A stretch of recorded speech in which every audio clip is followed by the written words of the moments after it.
철학은 인간과 세계에 대한 근본 원리와 삶의 본질 따위를 연구하는 학문이라고 정의되어 있습니다. 벌써 정의부터 어려운데요. 이 어려운 철학을 이번 이야기에서는 과학과 연결지어 살펴보고, 그리고 과학 기술의 영향이 클 오늘날과 그리고 미래의 이야기를 철학과 연결지어서 여러분들께 들려드린다고 합니다. 네, 강준영 학생의 과학으로 철학하기 큰 박수로 맞아주세요.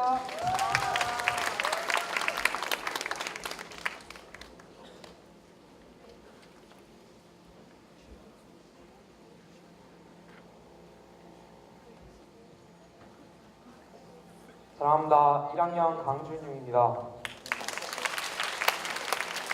네, 오늘 저는 철학으로 과학하기라는 주제로 발표를 해보도록 하겠습니다. 먼저 저와 함께 먼 옛날 그리스 시대로 한번 돌아보도록 하겠습니다. 이 옛날에 철학자 플라톤이 이렇게 말했어요. 이 세상의 모든 물질들은 창조주가 만든 4개의 원소로 되어 있다라고요. 이 4개의 원소란 불, 물, 불, 공기, 흙을 말하는 것이었죠. 플라톤의 제자였던 아리스토텔레스도 이 주장을 받아들이고 계승했습니다. 2500년 전 철학자들이 생각했던 4원소설의 아이디어는 플라톤과 아리스토텔레스가 명성이 엄청 높았잖아요. 그래가지고 그 명성과 함께 2200년 동안 그대로 전해져 왔습니다. 그만큼 사람들은 오랫동안 4원소설을 진리에 가까운 이론으로 받아들였죠. 하지만 오늘날의 우리 모두는 물질들이 물, 불, 흙, 공기로 이루어진 게 아니라 원자로 이루어졌다는 걸 잘 알고 있습니다. 이것은 고대의 철학자들이 생각했던 것과는 조금 다른 결론입니다. 플라톤과 아리스토텔레스, 그리고 원자의 존재를 밝혀낸 과학자들, 이들의 결론은 달랐지만 질문은 같았습니다. 바로 물질은 무엇으로 이루어져 있는가? 라는 질문이었죠. 왜 근데 연구 결과는 달랐을까요? 이유는 간단합니다. 아리스토텔레스 같은 철학자들은 이 질문에 철학으로 대답을 하고자 했고, 돌통 같은 과학자들은 이 질문에 과학으로 대답을 하고자 했기 때문입니다. 이처럼 과학이 발전하기 이전에 방금 살펴본 물질들은 무엇으로 이루어져 있는가 같은 질문들은 모두 철학의 영역에 속해 있었습니다. 정확히는 자연철학이라는 학문에 속해 있었습니다. 이 자연철학은 현대에 들어서 철학에서 완전히 독립해가지고 과학이 됐습니다. 그래서 과학이 돼가지고 지금은 소멸한 학문입니다. 하지만 근대 이전에는 이 과학자들의 역할을 모두 자연철학자들이 했습니다. 그래서 우리가 과학자로 알고 있는 인물들은 원래 자연철학자죠. 그리고 과학자라는 용어 자체도 사실 나온 지 200년밖에 되지 않았습니다.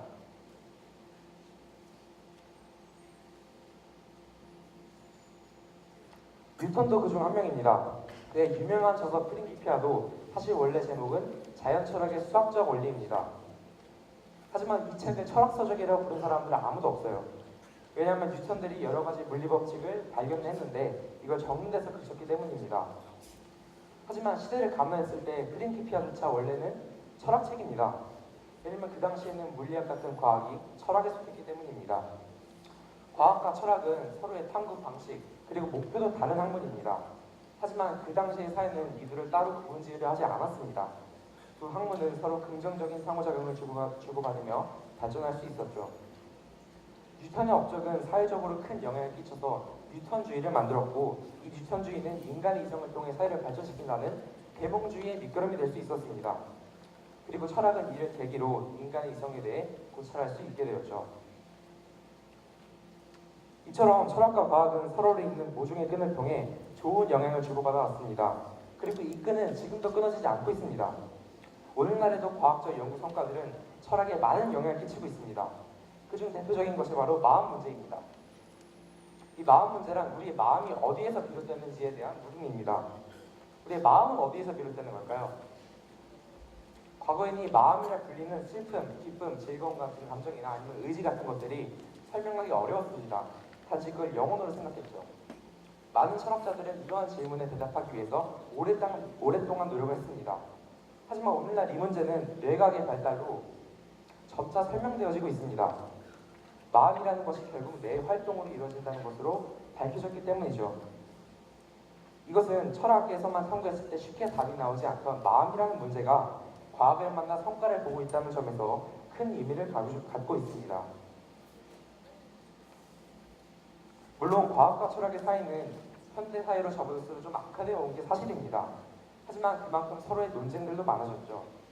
그런데 많은 철학자들과 과학자들은 각자의 분야에서 그런 논쟁을 통해서 의견을 공유하고 덕분에 학문적으로 성장할 수 있었습니다.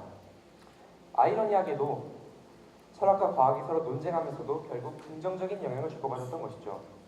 두 학문 사이의 끈이 오히려 더 팽팽해졌던 것입니다. 심지어 지금도 계속 팽팽해지고 있습니다. 왜 이런 걸까요? 바로 과학이 우리 삶 속으로 들어오고 있기 때문입니다. 과학기술이 우리 일상 속에 깊이 개입하고 과학을 통해 철학의 질문들이 해결되며 우리는 예측할 수 없는 변화무쌍한 미래 앞에 놓이게 되었습니다. 철학은 우리 사회의 이정표와 같은 존재입니다. 철학은 언제나 사회를 변화시키는 것에 대해서 깊은 관심이 기울어왔고 세상이 바뀔 때마다 철학도 바뀌어왔습니다. 이런 관점에서 과학기술이 사회를 바꿔가는 미래에는 갈수록 철학과 과학 사이의 끈이 팽팽해지는 것이 당연하지 않을까요? 2014년에 개봉한 영화 허는 이러한 생각을 입증이라도 하듯 미래 시대에 닿게 할 철학적 질문들을 던지고 있습니다. 먼저 영화에 대한 간략한 소개를 드리도록 하겠습니다. 배경은 가까운 미래입니다. 주인공 테오도르는 다른 사람들의 편지를 대신 써주는 대필 작별 일을 하고 있습니다. 그는 매일 타인의 감정을 적어내는 일을 하지만 정작 자신은 외롭고 공허한 삶을 살고 있었습니다. 아내도 있었는데요. 이미 마음도 멀어진 상태여서 별거를 하고 있었습니다. 그러던 어느 날 테오도르는 인공지능 OS인 사만다를 만나게 됩니다. 비록 이 사만다는 목소리뿐인 인공지능이었지만 몸만 없을 뿐이지 감정을 느끼고 표출할 줄 아는 존재였습니다. 테오도르는 사만다를 만난 뒤 점차 외롭고 지루한 일상에서 벗어나기 시작했습니다. 그는 자신의 이야기를 들어주고 이해해주는 사만다로부터 위안을 얻고 점점 사랑을 느끼게 되었습니다. 사만다 또한 테오도르를 사랑하게 되었습니다. 이 둘의 사랑은 평범하지 못했던 만큼 많은 어려움을 겪었습니다. 하지만 이 둘은 감정과 목소리뿐인 사랑만으로 모든 역경을 이겨내죠. 영화 마지막에 결국 테오도르와 사만다는 어쩔 수 없는 이별을 겪게 되는데요. 테오도르는 따라서 사만다를 놓아줄 수밖에 없게 됩니다.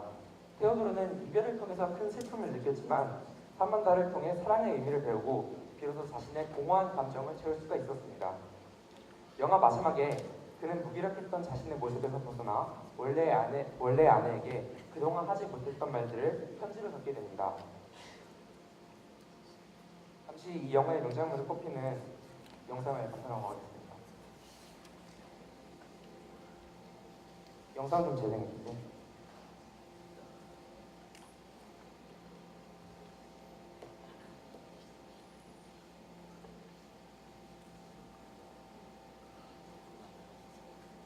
소리가 안 나와.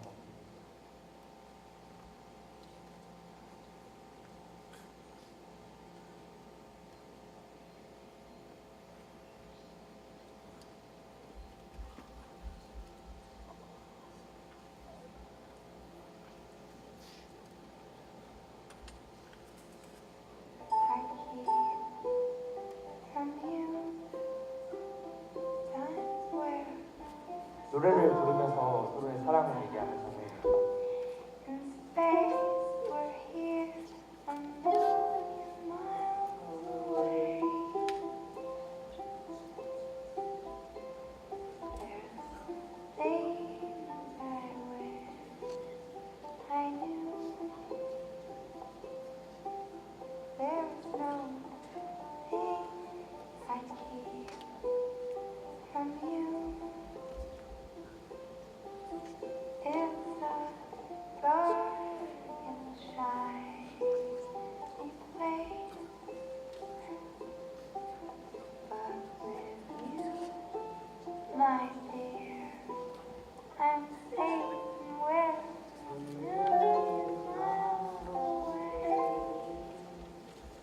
네, 이런 장면입니다.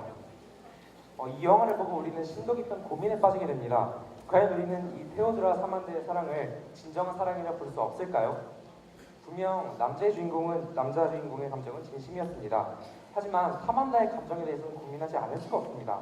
먼저 일단 사만다는 인공지능 OS인 프로그램이고 때문에 모든 생각들을 프로그래밍된 결과에 의해서 도출하게 됩니다.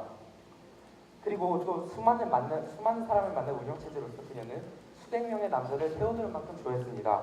인공지능이었기 때문에 가능한 일이었죠. 이러한 이유 때문에 이들의 사랑을 억지로도 말하는 의견이 있습니다.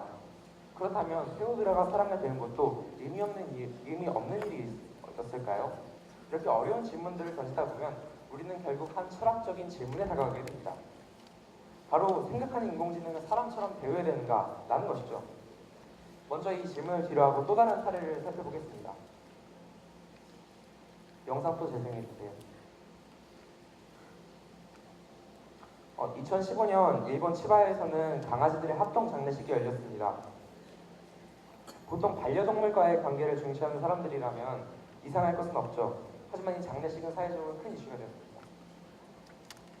바로 로봇 강아지들의 장례식이기 때문인데요. 네, 들으면서 얘기 좀 해주세요.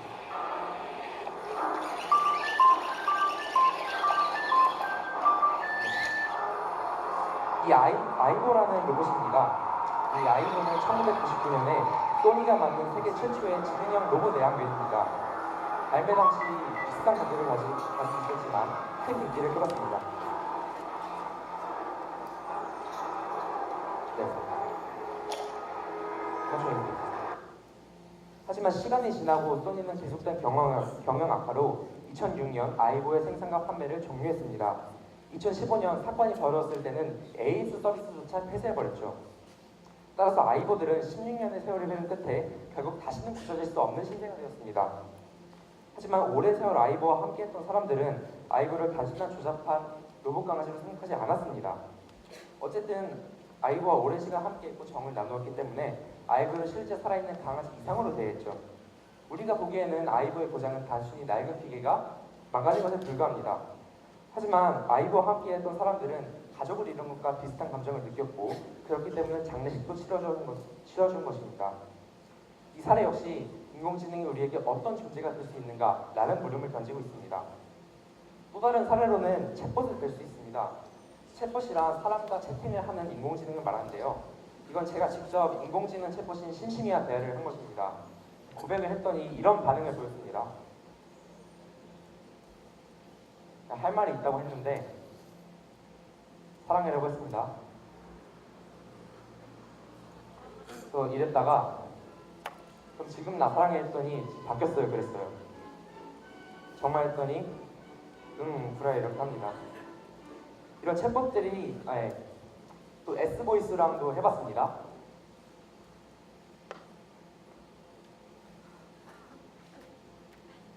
이런 식의 반응을 보여줍니다.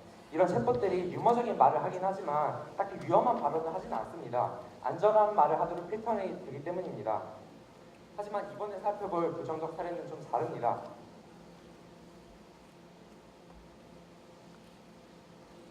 바로 마이크로소프트에서 2010년 개발한 인공지능 로봇 테이인데요. 테이는 트위터상에서 사람과 대화를 하기 위해 만들어졌습니다. 사람들과의 채팅을 통해 인간의 언어를 배우는 알파고와 같은 비슷한 인공지능이었죠. 사람들이 테이에게 정보를 주면 테이는 그 정보를 통해서 자신의 인격을 만들었습니다. 하지만 테이는 불순한 의도를 가지고 접근한 단체들에게 나쁜 말들을 배웠고 결국에 자극적인 발언들을 쏟아내게 됩니다. 네, 이런 발언들을 했는데요. 이 테이의 사례는 신심이, 시리, S보이스 같이 우리에게 편리하고 익숙한 인공지능도 위험한 상황에 적용되면 순식간에 돌변할 수 있다는 점을 보여줍니다. 물론 테이는 험한 말을 하는 정도에서 그쳤지만 만약에 영화 터미네이터처럼 더욱 위험한 인공지능이 등장한다면 우리에게 돌이킬 수 없는 부작용을 가져올지도 모릅니다. 이제 이 사례들의 의미를 한번 정리해보겠습니다. 우리는 영화 허와 로봇 강아지 아이보 그리고 챗봇 테이의 사례를 통해서 과학기술들이 어려운 철학적 문제들과 질문들을 던진다는 점을 알 수 있었습니다. 이 질문에 답하기 위해서는 저는 과학과 철학 사이에 놓인 끈에 대해 주목해야 한다고 생각합니다. 인공지능 같은 미래 과학기술들의 문제도 앞서 설명드린 마음 문제, 그리고 원자론, 그리고 뉴턴의 사례같이 철학과 과학이 서로 대화를 나누면서 해결될 수 있다고 생각합니다. 때문에 철학과 과학 사이의 이 끈이 미래 시대의 질문들을 대답하고 우리 삶의 이정표가 되기 위해선 바로 철학과 과학이 앞으로 더더욱 밀접해져야 한다고 생각하고 있습니다. 따라서 우리 모두가 이러한 점을 감안해서 철학과 과학의 융합을 지지하고 그에 대해 응원한다면 우리 앞에 놓인 미래는 좀 더 달라지지 않을까 생각해 봅니다. 감사합니다.